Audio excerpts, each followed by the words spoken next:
National Artist for Music, was a master composer. His music captures the collective heart and soul of the Philippines. His music evokes folk I like to elements, laugh a lot which resounded and eat a a lot. strong sense of Filipino identity. He was born in For them, Albona, Rizal. it's a new song.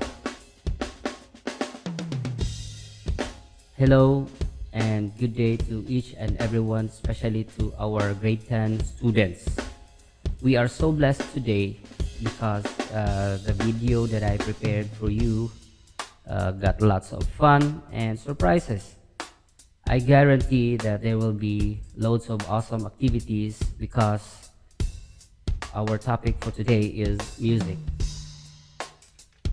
In these lessons, learners will be able to identify the elements of sound, the gesture, the movements, and the skills that affects the meaning of new music, and be able to appreciate the importance of each part of the elements. And will perform excerpts from the Philippine contemporary music with the appropriate pitch, rhythm, and expression, and style. Now, what to expect?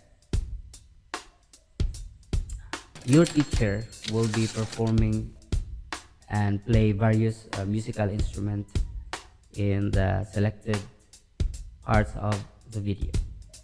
And there will be different episodes of activities that will engage the learners to participate. And lastly, learners' performances and assessment. Now, I hope that you are excited as I am. So I will be seeing you in a little while.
Alright, after hearing the quick review, I think you are already ready to do some activity. So let me share you the screen. Hold on. And then you can grab your writing materials and then answer right away. You can shuffle these rumbled words that are related to the levels of romantic period and the 20th century music, and then write your answers in your answer sheet.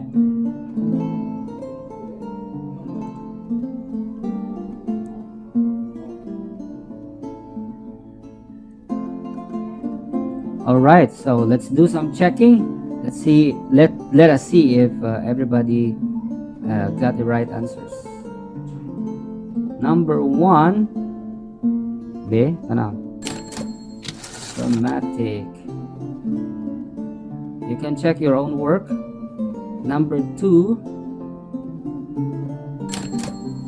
romantic. Number 3,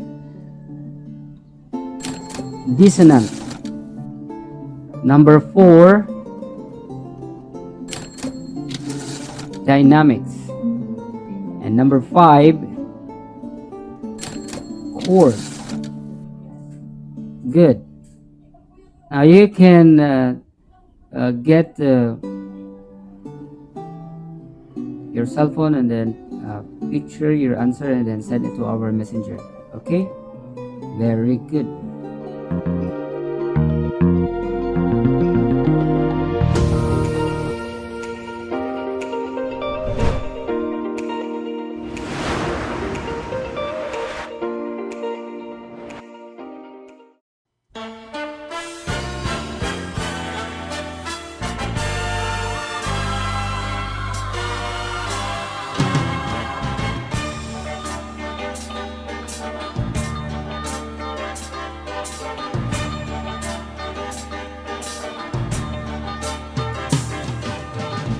Mula nung ako'y natutong umawit, naging makulay ang aking munting daigdig. Tila ilog pala ang paghimig, kung malalim damdami pag-ibig, kung umapaw ang kaluluwa tinig, ay sadyang nanginginig. Magmula nung ako'y natutong umawit, bawat sandali aking pilit mabatid, ang himig na may tuturing atin, mapupuri pagkat bubudangig. Di marami ang di magsasabing eto na inyong dinggin. Kay ganda ng ating musika, kay ganda ng ating musika, ito ay ating sariling atin, at sa habang buhay awitin natin. Kay ganda ng ating musika, kay ganda ng ating musika, ito ay ating sariling atin.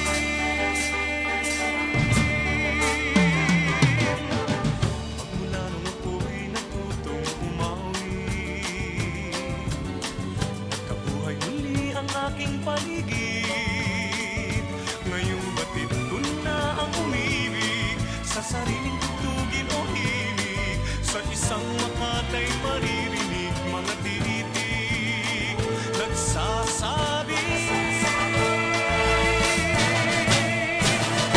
Kay ganda ng ating musika, kay ganda ng ating musika, ito ay ating sariling atin, at sa habang buhay awitin natin. Kay ganda ng ating musika,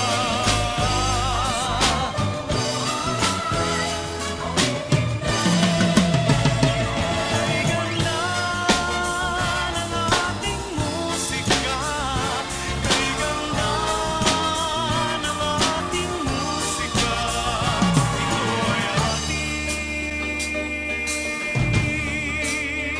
sariling atin. Kay ganda ng ating musika.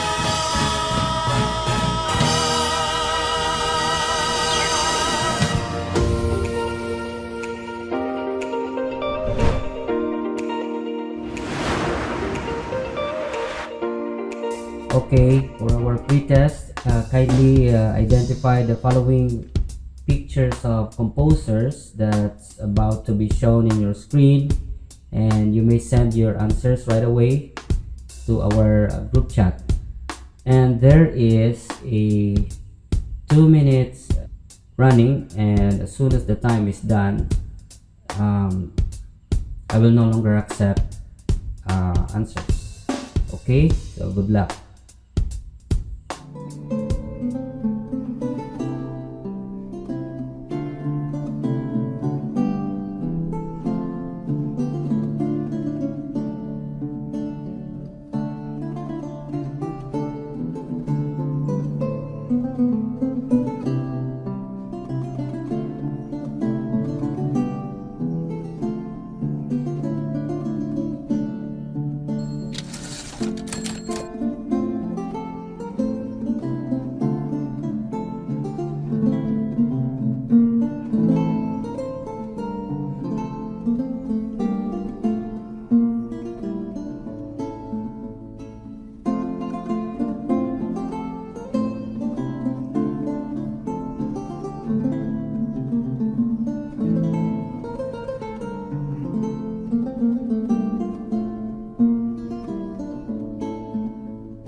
Okay, so these are the following students who passed our retest, and congratulations to Prince Kyle Tolentino, John Nenio Sismar, Carlos Alcanta, Emmanuel Latayada, Margarito Sagumi, and for the girls, Gracel Cañada, Abigail Anoling, Princess Puerto, Ninia Zambrano, and Sheridan Arrow. Congratulations, students.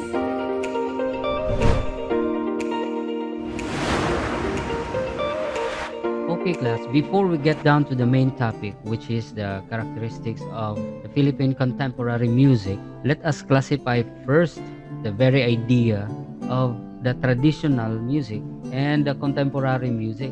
Actually, class, these both genres belong to the same era. However, I could only tell that they both have different approaches in terms of musical compositions and arrangement. Okay, traditional music. This is according to Wikipedia. No?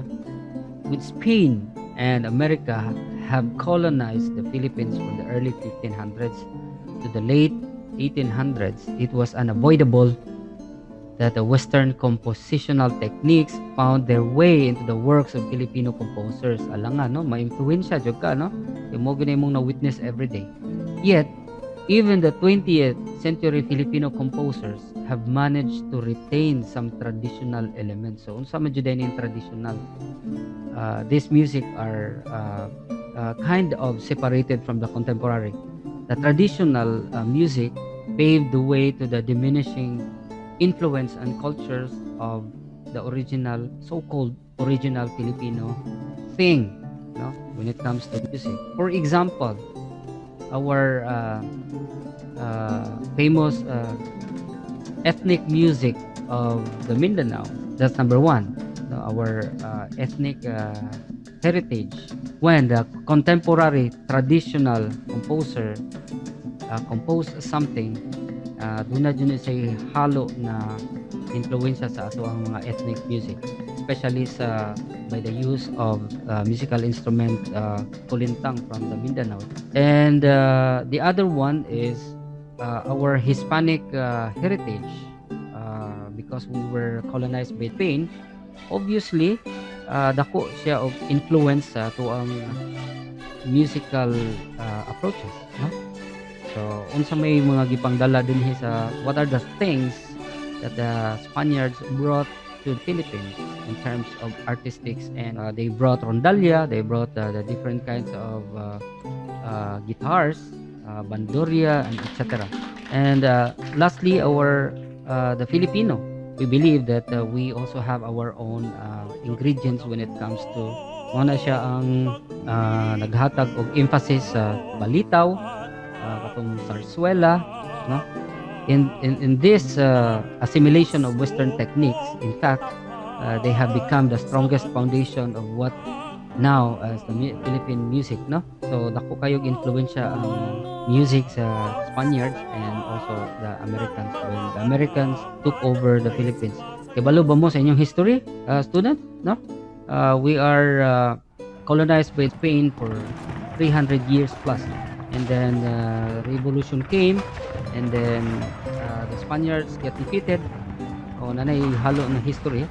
The Spaniards got defeated by the Americans, and then we are sold to the Americans, and then after which the Filipino also revolt to the Americans, and then we gain our own independence.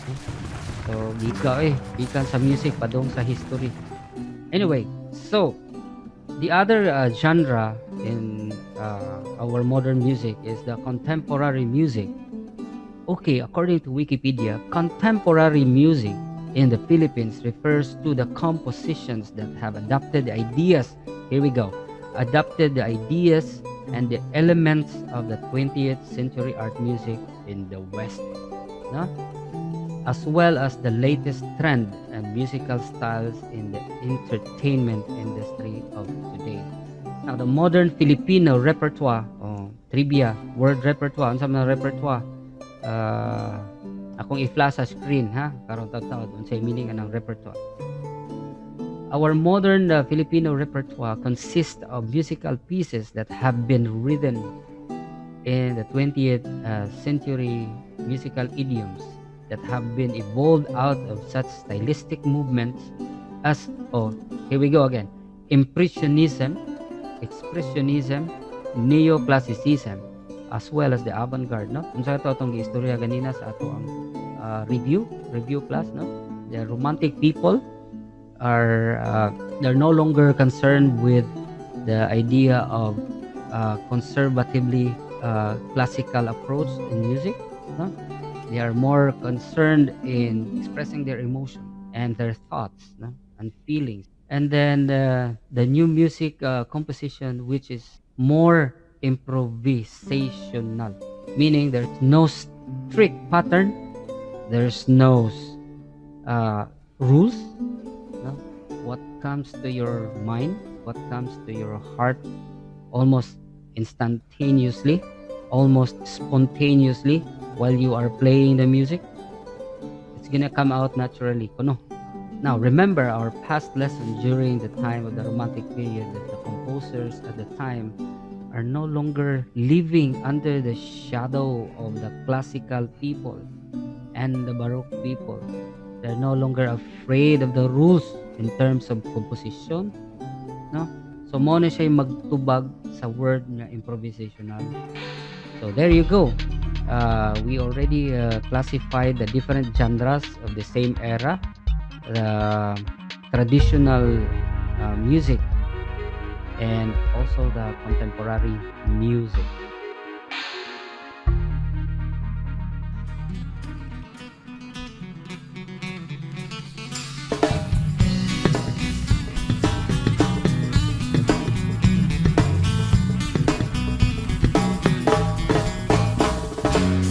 Ako po'y karaniwang tao lamang. Alam ko lang na itong planeta'y walang kapalit at dapat ingatan. Kapag nasira, sino ang kawawa?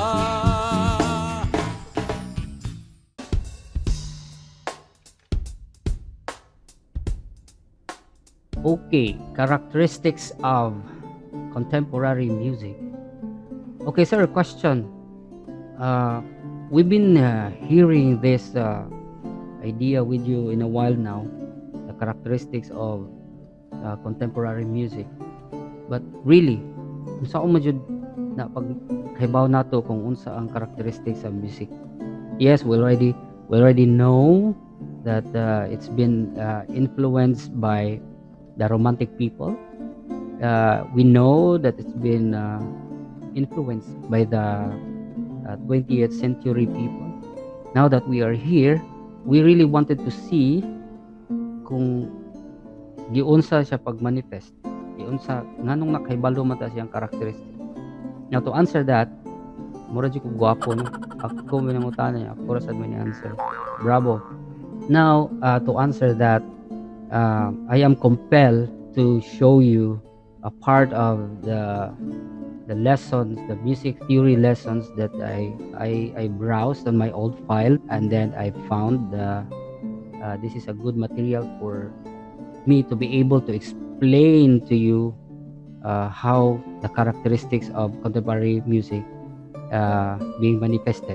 The music theory is the very basic thing that could put music into life, no? Kumbaga, kung sa art class pa ni siya, doon na kay papel ug doon na kay pencil. Now it's up to you unsaon nimo paggamit ang pencil, pag-draw dito sa papel. Good. So our first slide there. Gwapo kayo, no?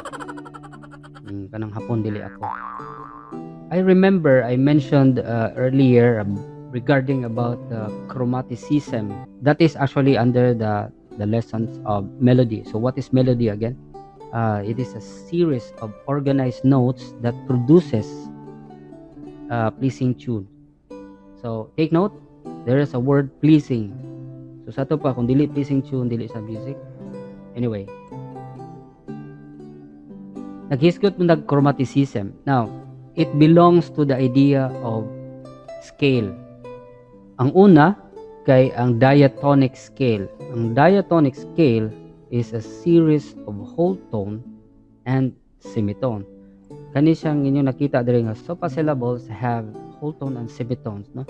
From do to re to mi, ang mi to fa is a semitone, kaning do to re is whole, re to mi is whole, and then mi to fa is semitone, and then fa to sol is whole again, and then sol to la is whole tone, and then la to ti is also whole tone, and then ang semitone is ang ti to do. So semitone, ti to do, and mi and fa. So I am going to illustrate it here in the keyboard para mas klaro. And then the other one is the chromatic scale. The chromatic scale, which is kanang isige na tong balik-balik og storya ganina sa mga composition sa mga romantic and 20th and now in the modern. Now, unsa man jud ang chromatic? Ang diatonic ay whole tone and semitone. Ang chromatic scale is a series of semitones. Huh? Ganina ay whole, half, whole, whole, and then half. This one, all the halves. No? Tanang movement. It is the series of semitone. Now, I am going to illustrate this to you over the piano para mas ma-understand pa gyud ninyo ang difference sa diatonic scale o sa chromatic scale, and nganong naa gyud na say importance to the modern people. Okay?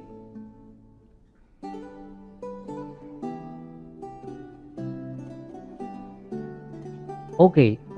So, first is the diatonic scale. Ang diatonic scale kay doon na siya whole tone ug semitone, no? So, magsugod ko sa do. No? For those who are unfamiliar with the keyboard, there.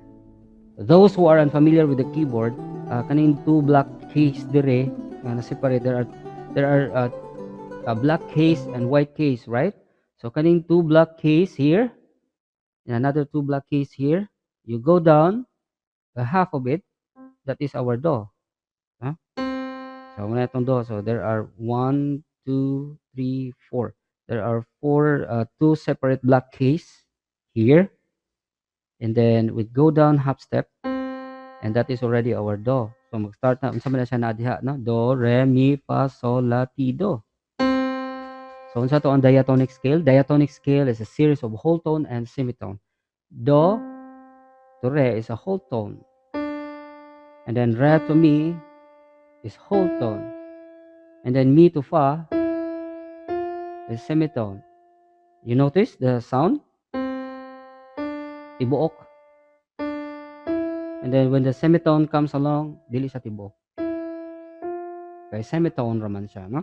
And then fa to sol, another whole tone, and then sol to la, another whole tone, and then la to ti, another whole tone, and then ti to do is another semitone. So dili siya tibuok og sound. Okay? So we will play the entire diatonic scale, the very basic scale in the key of C. No?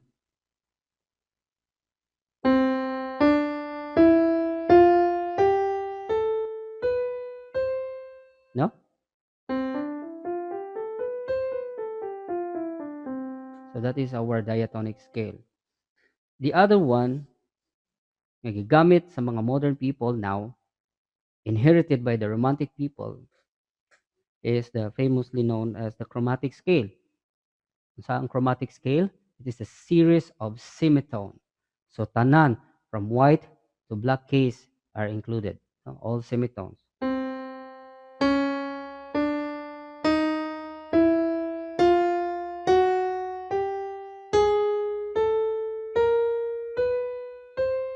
See? Everything in the keyboard is being played. That is the chromatic scale. Yeah? Good. let's proceed. For next slide here. Kato akong gi-play ganina, no? So, all the white keys are involved. The diatonic scale, ay arrow, do, re, mi, fa, sol, la, ti, and then do. So, you notice that ang mi ug ang fa, there is no black key in between. So that they are naturally semitone. Also ti and do, there's no black key in between. So they are both naturally and semitone. That is why the definition of our diatonic scale is a series of whole tone and semitone. Now, the other one is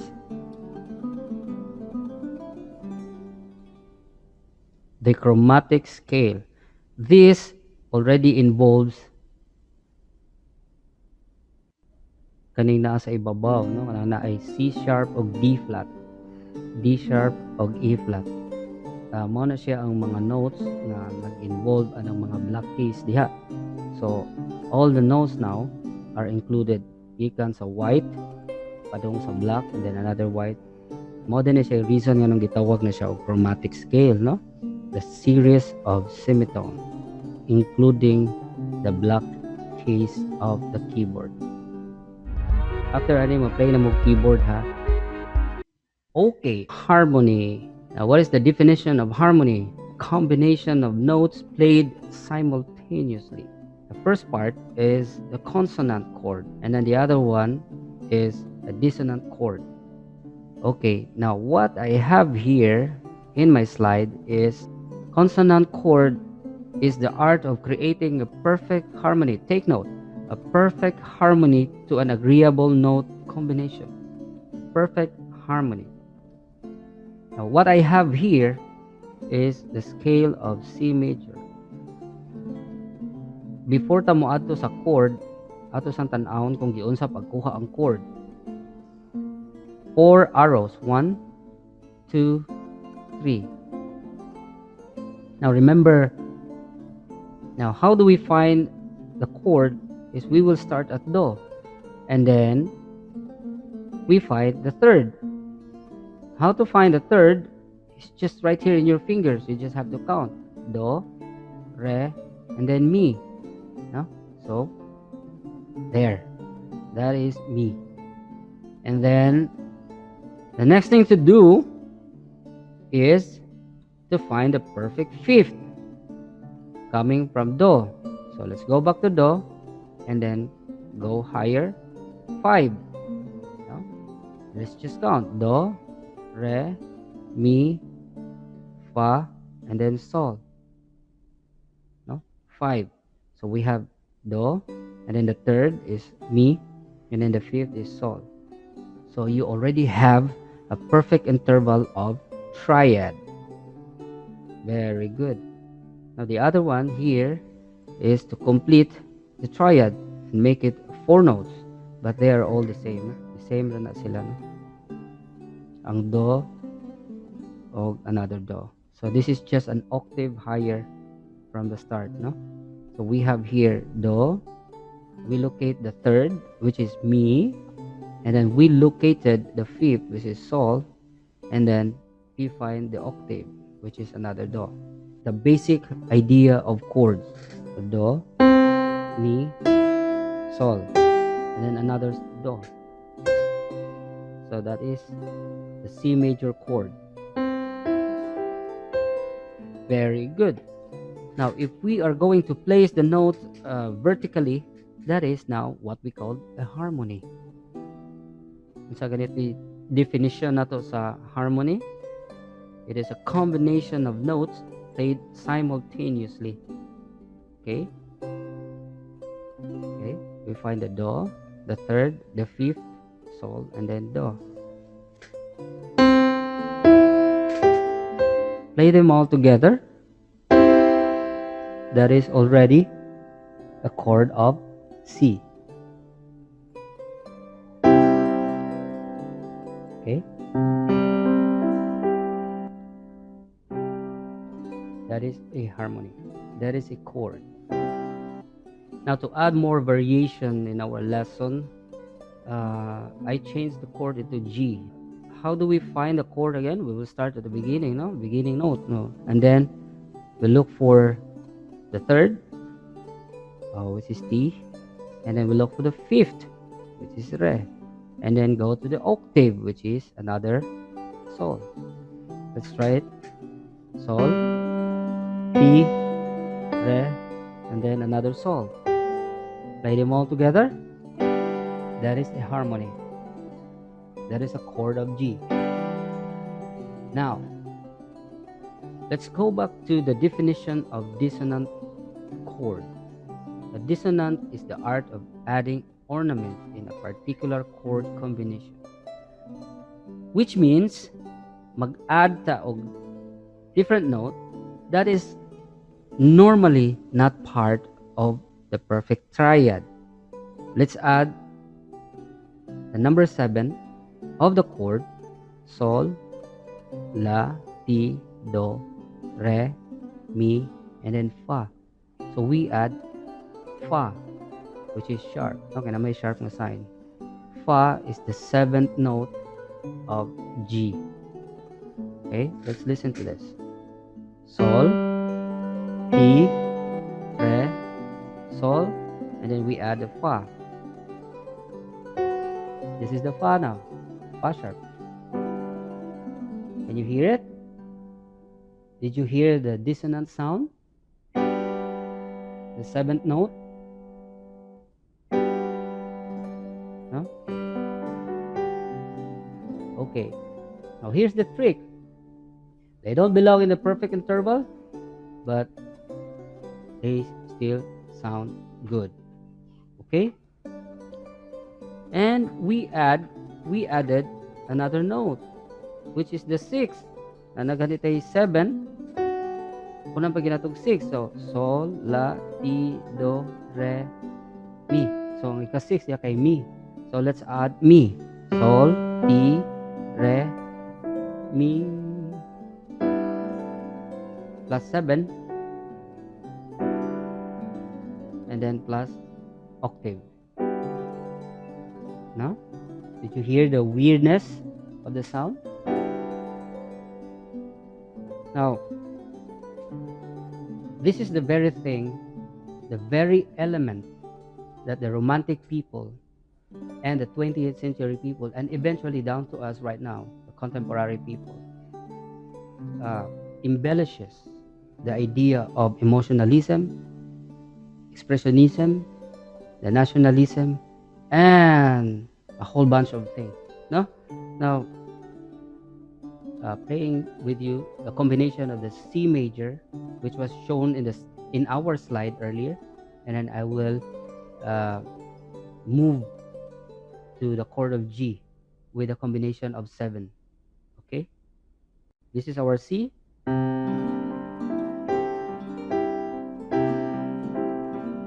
And then we go to G. Did you hear the G, the 7? Again.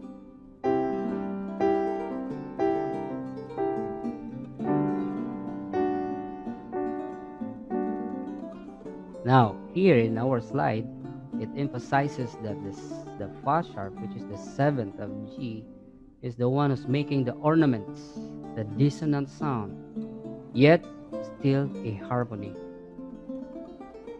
And then also the 6th, which is Mi. In a little while now, mag-istorya ko rhythm. Kay part mangyapon na siya sa atong lesson. Why? The answer to that is, it is the elements, the very basic elements of music.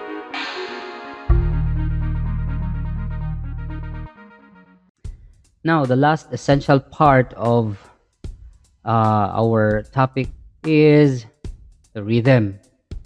The rhythm plays a very important role in compositions. Rhythm is a pattern of notes with respect to time, and meters is a subdivision of musical statement. The next slide.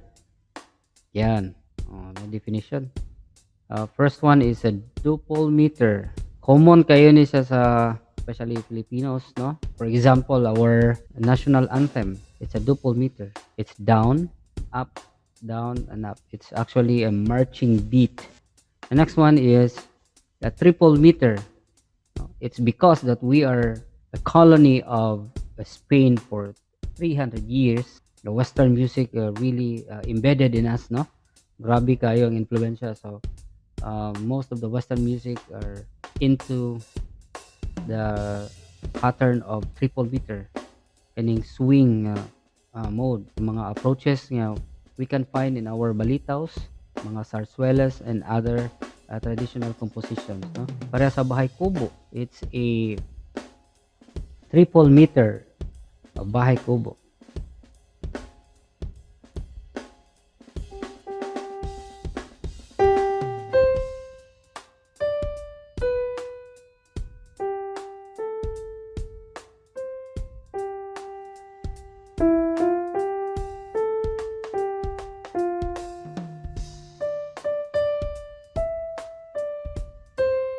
Two, three, no? It's triple meter. Also sa Ugoy ng Duyan by Locio San Pedro, no? It's triple meter. The triple meter really plays a very important role for the traditional composers, no? Kay ang mode ana niya kay malambing, sweet, and gentle. And among other meter that existed, quadruple meter, very common, no? Especially nowadays, no, sa to contemporary music. And it can be related to ang duple meter kay mostly na sa 2/4 or 2/2 as cut time, no? Kana. And the triple meter would also be in 3/4 time signature. 1, 2, 3, and duple kay duha ra, no? Down and up. 1, 2, 1, 2, and then the triple is down, out, up, and the strong, weak, and then weak. And then quadruple meter mostly falls to the 4/4 time signature. No? Now here, ako nag-i-encircle ang duple meter and triple meter, which is a very influential meter during the traditional time, and even until now, no, they're very kanang strong gihapon, no? Very good. Now that is actually the end of the topic of characteristics. I can't help but talk to you about the different elements of music. This is very important. This is the only way, at least for me, the only way to explain to you how it came to be ang music sa romantic 20th century and now the contemporary. I could not afford to give you a lesson which I end up defining. I have to indulge myself in discussing the elements of music. Thank you, and then we will proceed to the contemporary and traditional composers.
magmaliw ang dati kong araw, nang munti pang bata sa piling ni nanay.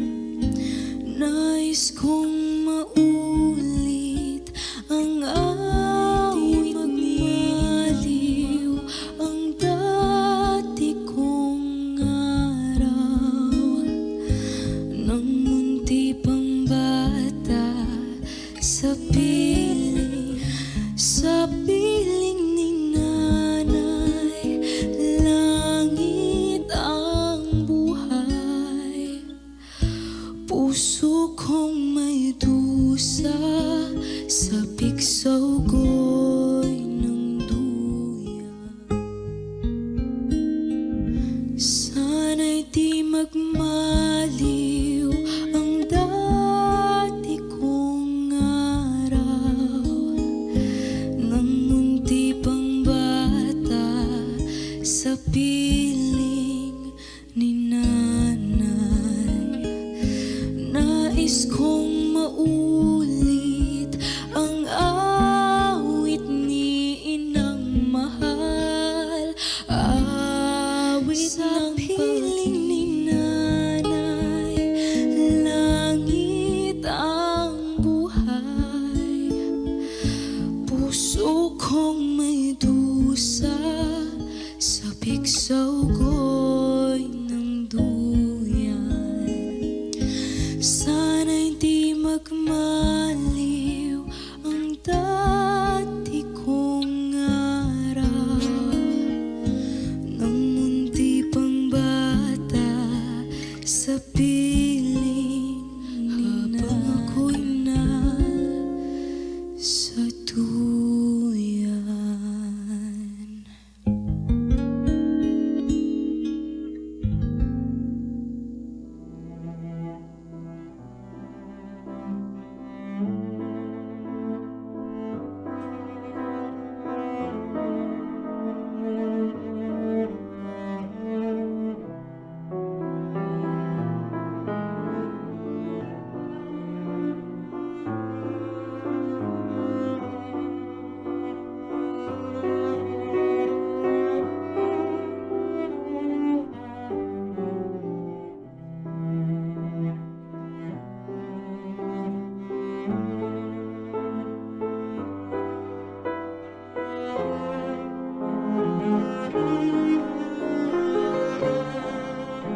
kaya di sinasadya, di kayang magtapat ang puso ko.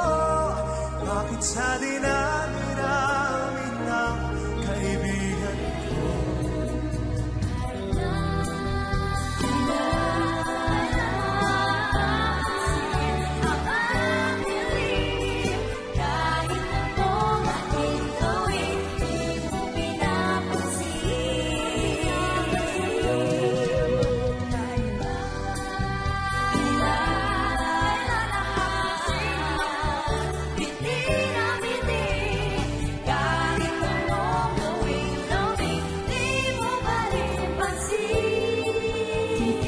Sumulat ng awitin para sa'yo,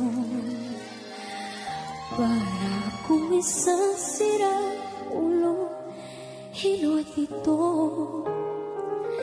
sa akin pang mina ng piano, tiklado'y pilit araw-gabi. Nasa isip ka, napapanaginip ka, kahit saan magpunta. Araw-gabi, nalalasing sa tuwa. Kapag araw-gabi, nasa isip ka, napapanaginip ka.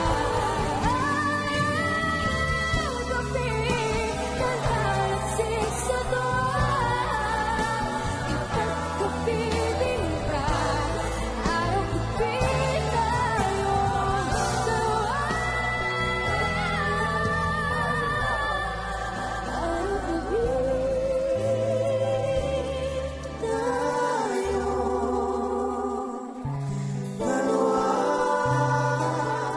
Okay, now for activity 2.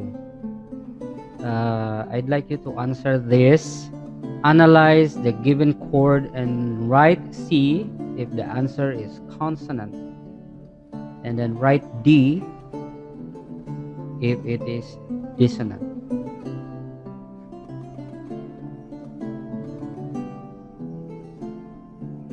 Alright, very good. Our next activity is activity 2B. Fill in the blank. Fill the missing note to complete the triad. Copy and answer. Paste your answer in page 3 of your digitalized and printed modules for 5 points.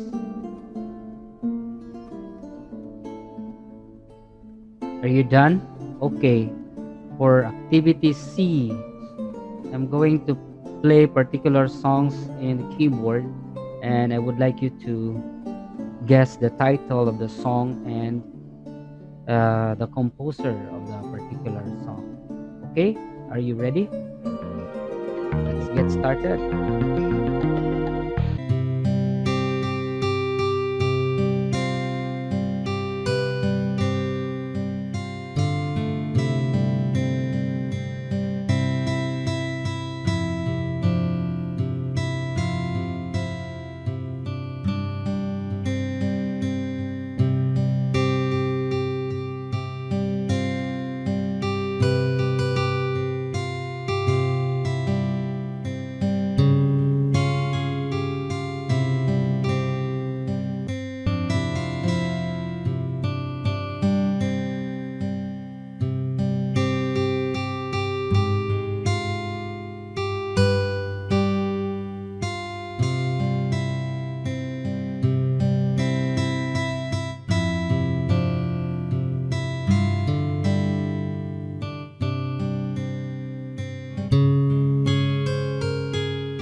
Okay, my dear student, let me put this lessons to a different perspective, no? Mas stronger pang learning. This scaffold shows the simplifications in the connections among genres. We discovered that they have very little difference between each other. Kung sa biology pa ni siya, our work today has the genetic signature of the people in the past, no?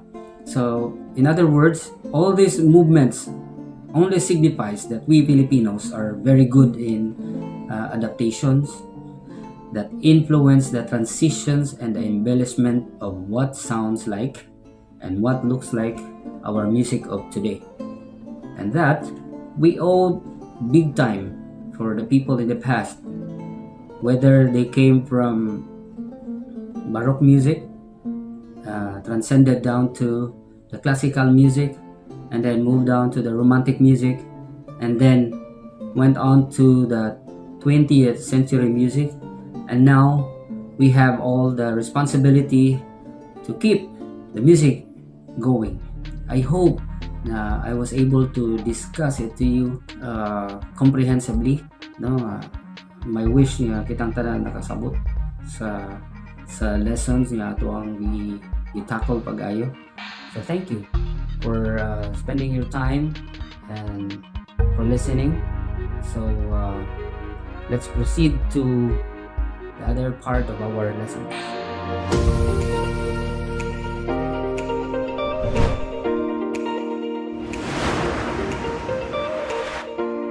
Now for our task, let me show you the slide.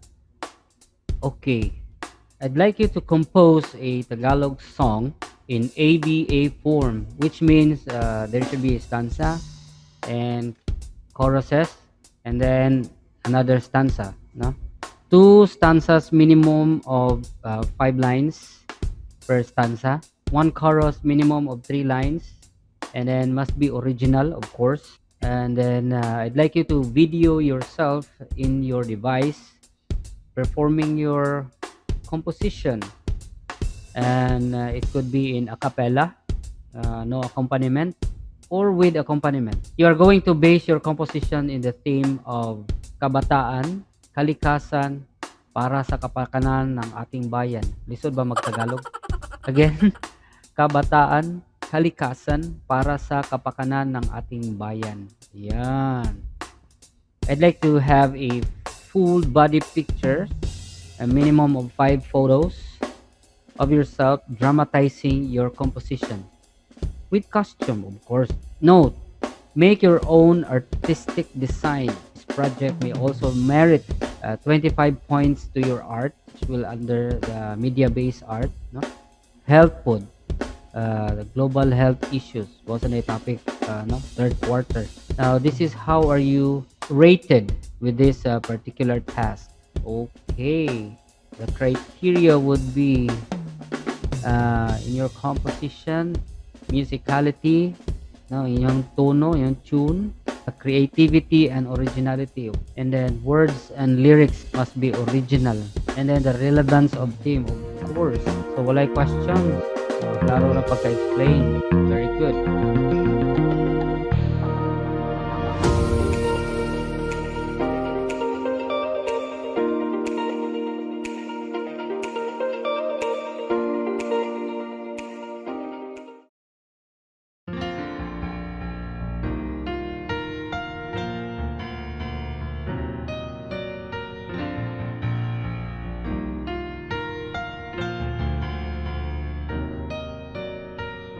I dream that one day our voices will somehow fill the earth with joy forever. I dream that someday our wishes will somehow soon come true and last forever. I dream that one day our songs in some way will bring a bright tomorrow, full of love, full of hope, full of joy.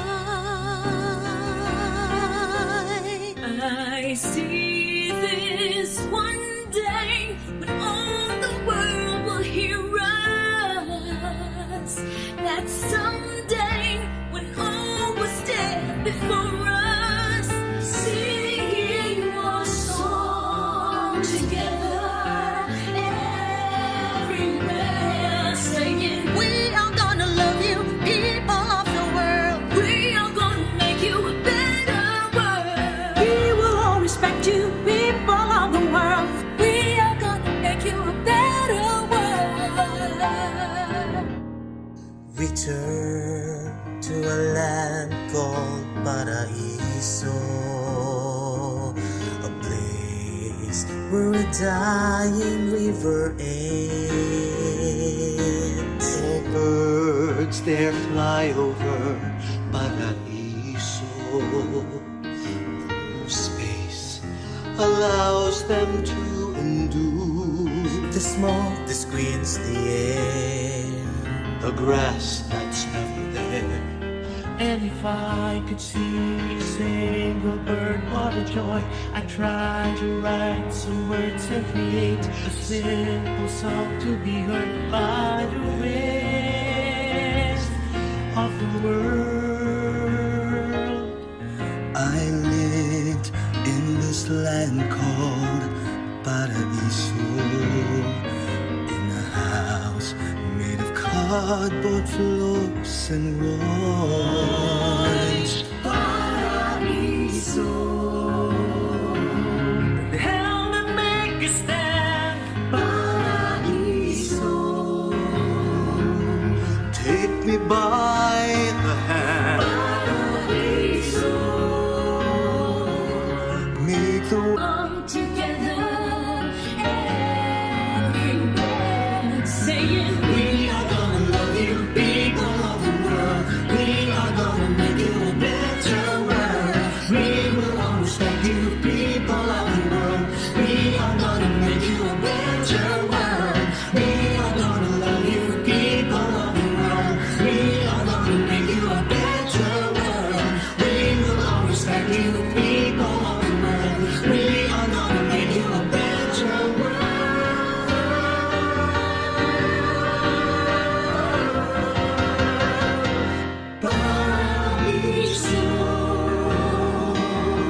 Help me make a stand. Take me by the hand.